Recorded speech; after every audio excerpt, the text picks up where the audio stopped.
anything that drains your energy or distracts your focus or clutters your mind, it is a detour from your progress. It's unnecessary baggage that needs to be unloaded and not picked up again.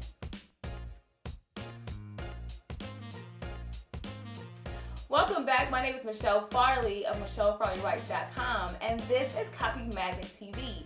Each week I'll bring you tips, tricks, and hacks all about copywriting and how to start and grow your business.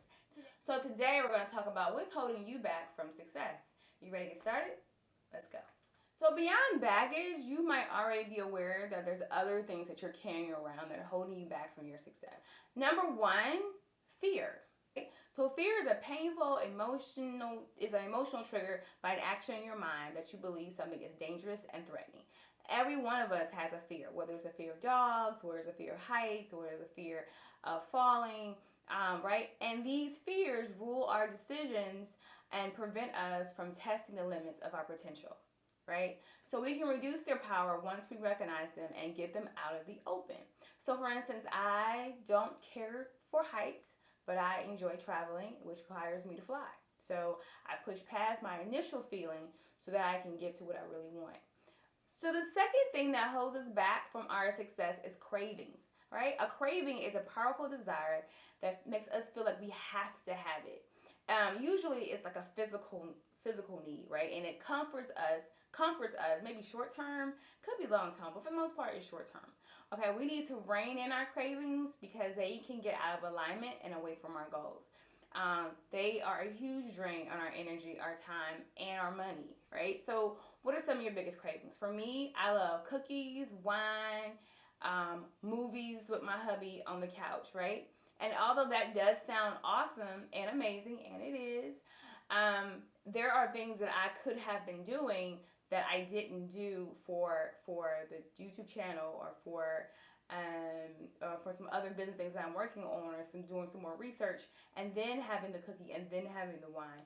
But once you're like, 2 glasses in a movie or a new television show, the evening is gone, and you've missed that potential, that realm of time to be more productive.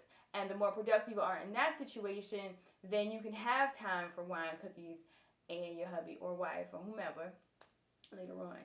Number 3 is a good one. It is expectations. An expectation is a strong belief that something will likely happen, or it is a preference for something to happen in a certain way. More often than not, expectations are not within our control. So we can expect to win the lottery. Your goal should be guideposts that give you life direction. Expectations are rigid, right? They can be walls of disappointment when you can't climb over them.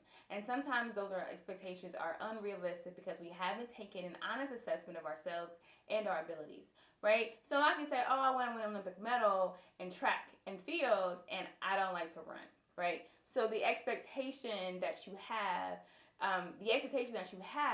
you'll never meet that goal with that expectation because you haven't done the work and you're not qualified to do that. When you make expectations that are unrealistic, you set yourself up for disappointment. And you can easily get disappointed when these expectations aren't met and or all other progress you've made in other areas of your life. Honestly, I've had so many expectations for myself in my career, it's hard to remember them all. But there has been many that I'm like, okay, Michelle, let's reel that back in. Let's reevaluate that. It's not impossible, but how can this align with what you're doing, and how can you be productive in order to see this progress in the future? So the expectations that have been realistic, I have given myself a timeline, and they were measurable goals, right? So this is the purpose of making a certain money within this allotted amount of years. And these are the steps that I'm going to do. By this age, I would like to do ... and I'm putting these things in place so that can happen, right?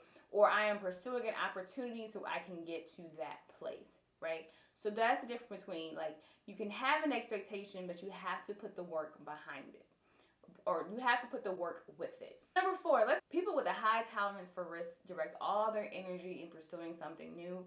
It's a new opportunity. There's no guarantee. The world around you is changing faster than ever before, and you can't avoid risk, right? Now, you should be responsible in that way you take risks, especially if like this is going to affect like your family, it's going to affect your loved ones, your income and outcome. All those things should be taken into account. So ask yourself, what small risk can I take this week? What small risk can I take this month?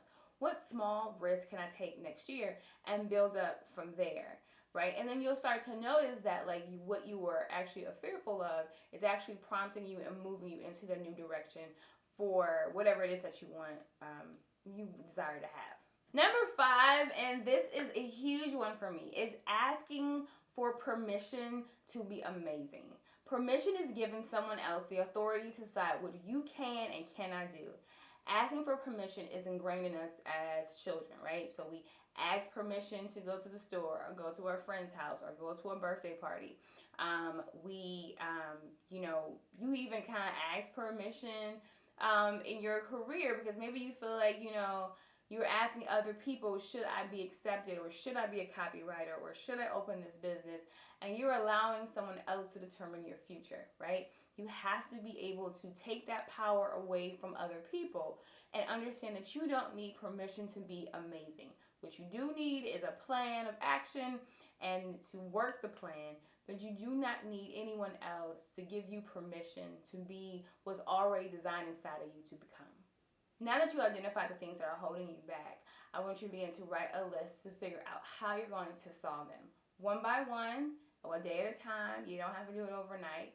But start to think about how you can move beyond the fear, move beyond being stagnant, and move on into the place of comfort and happiness that you desire to be.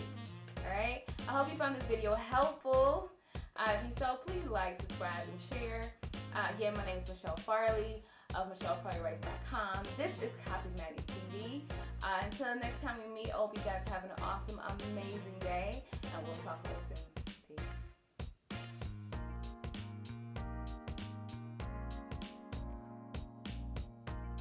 I could do it myself. I asked people who freelancers and other industries and got a lot of advice, and I made a couple mistakes as well. That's okay. But I understood that if I really wanted this, I gotta do the work. I might trip, I might fall, I might scrape myself, but get right back up, get back on the horse, or however that saying goes, and